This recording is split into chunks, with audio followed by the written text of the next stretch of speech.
Hey folks, Lemonade here, and today we might just have the most unique mouse shape of 2022, something actually fresh, but thanks.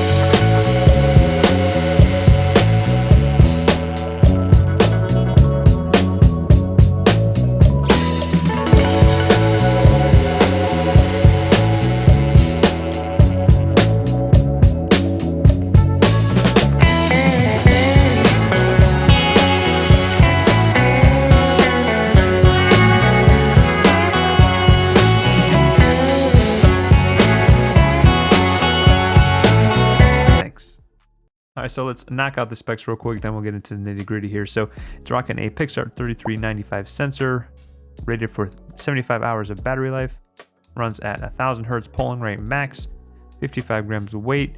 The dimensions are 118 long, 60.5 wide, and 38.5 in height. I'm gonna pull up all the colors now so you can see them. We have it in black, white, retro, frosty mint, and that cool frosty purple. Now, I absolutely love the color choices here. Go on Xtrfy to do something bold here. It's going to be a bit of a theme for this review, as you'll see. Now, onto the box itself, it has this nice foam padding at the top of the lid, which I always like to see in the boxes. The cable itself is decent enough. You can tell it's pretty high quality. And the USB receiver and adapter do have the Xtrfy logos on them and a nice rubber pad on the bottom. Inside, you also get an Xtrfy sticker, a cheat sheet for button combinations, more on this later, and an extra set of skates, which is a really nice touch. You also get a sensor ring here that you can choose to install. It's not on by default.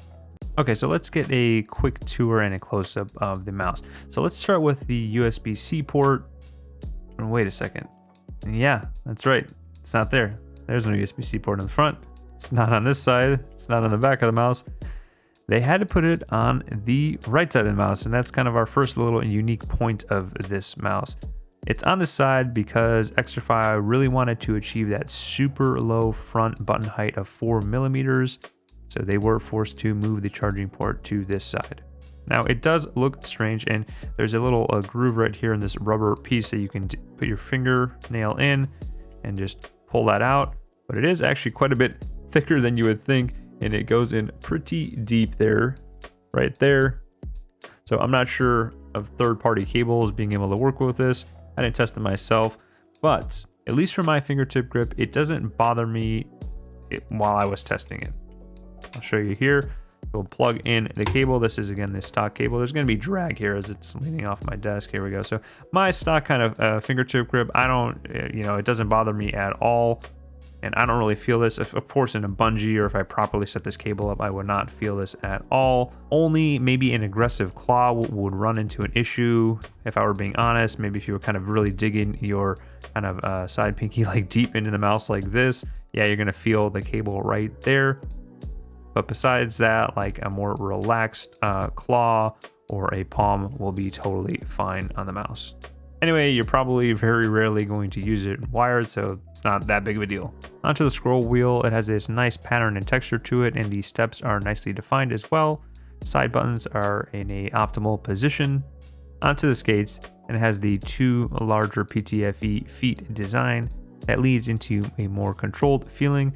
The actual skates themselves are just okay, definitely on the scratchier side of things, so I would look out for third-party options when they become available. And I'm going to zoom in for this last one here because I like these little touches that companies put in. You can see they have the wording, "Good luck, have fun," right there under the Xtrfy logo on the sensor. It's a cute touch.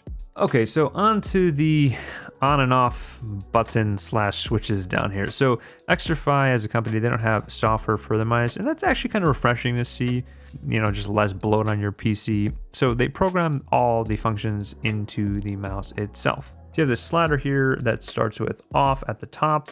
When you push it all the way down, it's in the on position. That position also doubles as the debounce time setting. So if you're on that setting, you can click and hold this button to set the debounce time. Then there's polling rate, then DPI. You can also turn off motion sync and adjust the liftoff distance with a certain button combination, again, refer to the pamphlet in the box. And then again, you'll be using this particular button to select the various settings. It's all very easy to do. Once you set it up once, obviously, you're pretty much never gonna have to do it again. So now we're on to build quality. And I'm just gonna say, this is the best mouse that's sub 60 grams I have tested this entire year in terms of fit and finish. I mean, it's immaculate. There's no creaking, no flexing, no QC issues. The weight balancing is perfectly spot on. Every single click and button is tensioned perfectly with very, very low pre or post travel. I mean, great stuff, Xtrfy, and on a brand new shape of all things. Epic. Sensor, like I said earlier, is using that 3395. The implementation has been great. There's zero issues on my end. And having the option to turn off the motion sync if you don't want it is nice to see. That being said, I leave it on, and it's also on by default on my Viper V2. I've not noticed any issue with that, so it's not a big deal. I will like to add that it's nice to see Xtrfy opting in for new sensors where companies like Glorious are a bit inconsistent with their choices, or SteelSeries using older gen sensors when new ones were available at the time of creating the mouse. Anyway, I digress. Good job, Xtrfy, for including a top-end sensor. Switches are the classic Kale 8.0s. They have a nice implementation overall. They're snappy, clicky sounding, a bit sharper than others, but really not bad at all. I'm going to touch on the button height here soon because I know you're all wondering about that. Just for reference, here's the sound of the clicks themselves on mouse 1 and 2.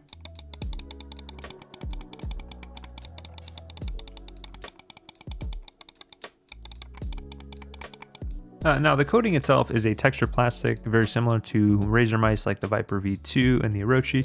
It's one of my favorites. It's grippy without getting slick, and for my sweaty hands, I've had zero issues. Okay, so the shape. For reference, my hands are 19.5 by 10 centimeters.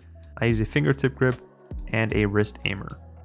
But to talk about the shape, we really need to talk about its biggest selling point, the button height.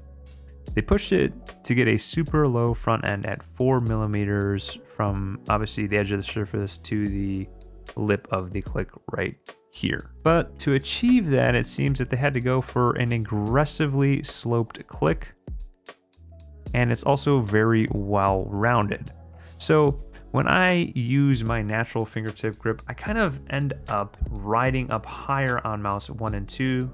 That way my thumb is kind of in the middle here so I can reach both the side buttons, and when I'm doing so, I'm kind of like up here at that point on mouse 1 and 2, which really defeats the purpose of the low height anyway. Because when I go out here, I feel really extended.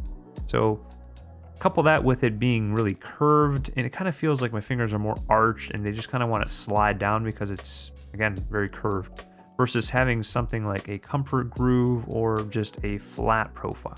Even when I compare it to other mice that are more suited for, let's say, Palm, this kind of GPX clone, or the Lamzo Lannis for Claw, I just don't really see the advantage of this, to be honest.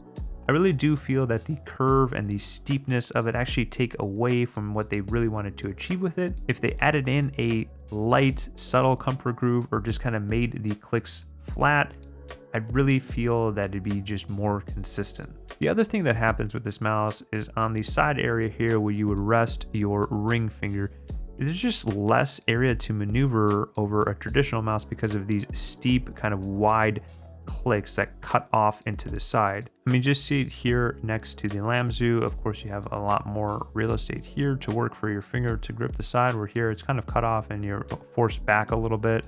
The GPX clone itself, again, much more area to work with.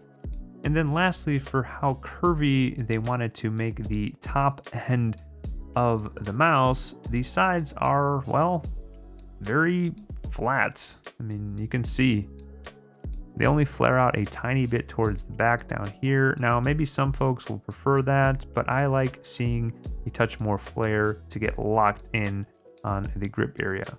I mean, let's take a look at these mice, for example. Even the GPX clone has a considerable bit more flare towards the back. Of course, we have the Lamzo here with its much wider flare. And again, the Model O- with a nice narrow front, but a good flare here so you can really dig in and get locked in. In terms of comparisons, the closest that I have in the office would be the Orochi and the Model O- for their small size overall. but I just feel better suited in fingertip from a shape perspective on these two mice. And if you're a claw gripper, then I just feel like there are better options overall to get you locked in for that particular grip, again, like the Atlantis or the XM1R, etc. So then maybe this mouse really is only best suited for small-handed folks that specialize in palm grip. Now, I'm not saying you can't use this mouse, fingertip or claw, but I just really don't find it particularly optimal when you're comparing it to some of these other choices. Now, overall thoughts. I really wanted to love this mouse and had hopes it could actually be my main. I give huge props to Xtrfy for being innovative as they always are and providing us with unique products. The fit and finish is second to none. The unboxing experience was great. The color choices are epic. The price point is completely fair for the package that you're getting, but I just really cannot get behind the shape. Add a touch more curvature or grooves throughout it, and damn it, I'm all in. But on that note, all my socials are down below, along with any affiliate links and discount codes. If you had a good time with me today, likes and subs are always appreciated. Leave a comment down below, let me know your thoughts. But, of course, until the next Fresh Squeeze video, stay thirsty, folks.